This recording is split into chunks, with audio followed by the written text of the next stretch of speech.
సమస్త ప్రజానికానికి నమస్కారం. సమాజస్వరానికి స్వాగతం. నేను మీ రామస్వామి. నేను మీ జర్నలిస్ట్ రమేష్ గౌడ్. తెలంగాణ సూర్యాపేట జిల్లా తుంగతుర్తిలోని ఓ ఇంటిపై చేరిన వానరం ముఖ.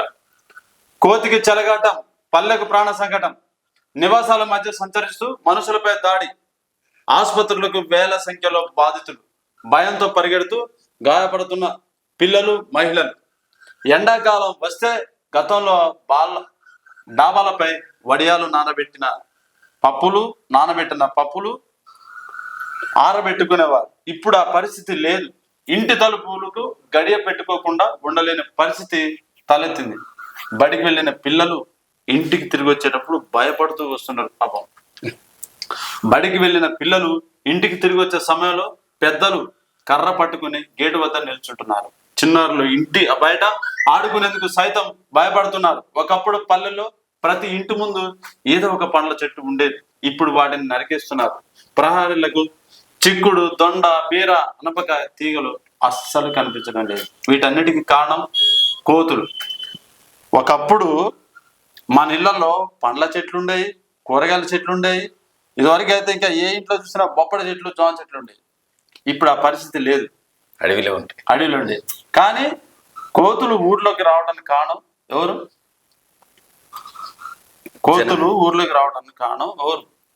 ప్రజలే. అసలు కోతులు ఎక్కడ ఉండాలి? పట్టణాలలో ఉండాల్సిన జనాలు అడవులలో తిరుగుతారు. అడవులో ఉండాల్సిన కోతులు పట్టణాలకు వస్తున్నాయి. ఎక్కడి నుంచి వస్తాయంటే మనం ప్రకృతిని చెడగొడుతున్నాం. అక్కడ కోతులు ఎక్కడ ఉంటాయి? అడవుల్లో ఉంటాయి. అడవుల్లో ఉండే చెట్లను మనం నరికేస్తున్నాం. ప్రకృతిని నాశనం చేస్తే వాటికి ఎక్కడ పండ్లు ఫలాలన్నీ అక్కడే దొరుకుతాయి. కానీ అవి ఏం చేస్తున్నాయో మనం నరికేస్తున్నాం. నరికేసేసరికి వాటికి తినడానికి ఎక్కడ ఉండాలి? ఊర్ల మీదకి వచ్చి పడుతున్నాయి. ఊర్ల మీదకి వచ్చి జనాల మీద పడుతున్నాయి.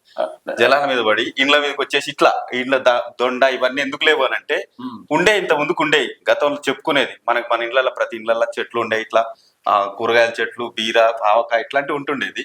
కానీ ఇప్పుడు ఎక్కడ పోతున్నాయి అని అంటే చెట్లు వచ్చేసి పోయి ఇట్లా ఇండ్ల మీద ఎక్కేసి పెంకలు లేపేస్తారు. మరి రోజు బాగానే కూరగాయలు, బాగానే వెజిటేబుల్స్ బాగానే మార్కెట్కి వస్తున్నాయి కదా, ఇవన్నీ లేవని చెప్పనేసి ఇలా అంటున్నారు. ఇవి మార్కెట్ కాదు, పొలాల్లో పండించేవి, ఇళ్లలోకి వచ్చినాయి. ఇళ్లలో ఊర్లోకి వచ్చినాయి కోతులు. ఇవి ఎక్కడ ఉండాలి? ఉండాల్సింది అడవుల్లో ఉండాలి. అడవుల్లో ఎందుకు లేవనంటే అడవుల్లో ఉన్న చెట్లను నరికేస్తే ఆ పండ్ల చెట్లన్నీ, ఇప్పుడు పండ్ల చెట్లు అవన్నీ ఎక్కడుంటే అడవుల్లో ఉంటే తెచ్చుకుంటాం. అవన్నీ నరికేసిన తర్వాత అవి ఎక్కడ తినాలి? ఏం తినాలి? ఊర్లోకి వచ్చే తినాలి. ఊర్లోకి వచ్చి తినాలి. సేమ్ గా ఇట్లా ఈ పిల్లలు లెక్కనే ఈ బడికి పోయే వాళ్ళని, చిన్న పిల్లలు, ఈ పిల్లల చేతులు ఏముంటాయి? స్కూల్కి వెళ్ళేటప్పుడు బిస్కెట్ ప్యాకెట్ ఉంటుంది, లాగేసుకుంటాయి. ఏమి దొరకపోతే ఇళ్లలోకి వచ్చేసి ఎత్తుకుపోతుంటాయి. ఏ పడతాయి. అయితే ఈ కోతులు ఉండాల్సింది అడవిలే. అయితే కోతులు ఎందుకు ఊర్లో తిరుగుతున్నాయి అంటే, కోతుల్ని పట్టే వాళ్ళు ఇక్కడ కోతులు పడుతున్నారు, తీసుకొచ్చి మళ్ళీ పక్క ఊర్లో విడిచి పెడుతున్నారు. వాళ్ళు అడవిలో విడిచి పెడతలేరు. ఈ ఊర్లో బట్టి పక్క ఊర్లో విడిచి పెడుతున్నారు.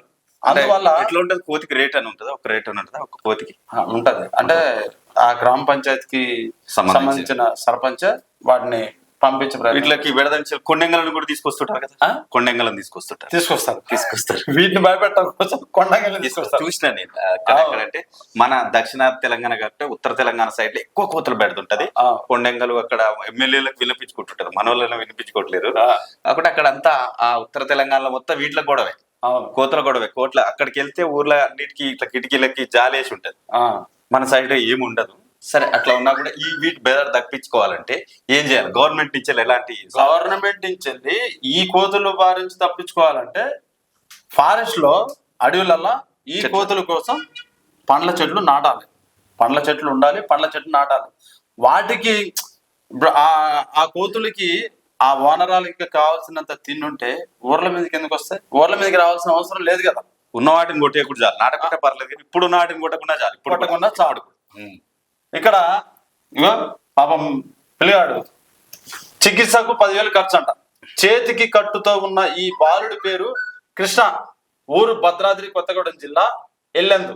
ఇటీవల పాఠశాలలకు వెళ్తుండగా దారిలో కోతులు వెంబడించాయి. తప్పించుకునే ప్రయత్నంలో కింద పడటంతో చేయి విరిగింది. చికిత్సకు 10,000 ఖర్చు అయినట్లు బాలుడి తల్లిదండ్రులు చెప్పారు. ఈ జిల్లాలో గత 6.5 నెలల్లో 2,000 మంది కోతుల బారిన పడ్డారు. ఈ చిన్న పిల్లలే వాటికి టార్గెట్, ఎందుకంటే స్కూల్ కి వెళ్ళేటప్పుడు ఓ బిస్కెట్ ప్యాకెట్ ఏదో ఇచ్చి పంపిస్తుంటారు అమ్మ నాన్న. పంపిస్తుంటారు. టార్గెట్ అవే అయితే పెద్దోళ్ళు అంటే కష్టమేమో కానీ చిన్న పిల్లలే ఎక్కువ టార్గెట్ చేస్తారు. ఇక్కడ ఉన్న సంఖ్య కూడా చిన్న పిల్లల సంఖ్య ఎక్కువ ఉంటుంది నాకు తెలిసి కూడా. వాస్తవానికి మనం గుడికి వెళ్ళేటప్పుడు ఒక కొబ్బరి చెప్పు ఉన్నా లట్టు ఉన్నా మన ఇట్లా పట్టుకొని పోతుంటే అది లట్టుకొని వచ్చి గుంజుకొని పోతాయి వానరం. అట్లాంటిది అట్లాంటిది చిన్నపిల్లలు ఏం తప్పించుకుంటారు. ప్రాణ సంకటమే వచ్చిందా అంటే కానీ గాయాలైనాయి కదా, గాయాలైనాయి. ఎటుగుడి కుక్కలకి గాని కోతులకి గాని పిల్లలే టార్గెట్ అయ్యారుగా. టార్గెట్ అయ్యారు. గవర్నమెంట్ ఏం చేసుకుంటుందో చూసుకోవాలి. గవర్నమెంటే చేయాలి కదా, మున్సిపాలిటీ కాదు చేయాల్సింది. అటవీ సంపద, అటవీ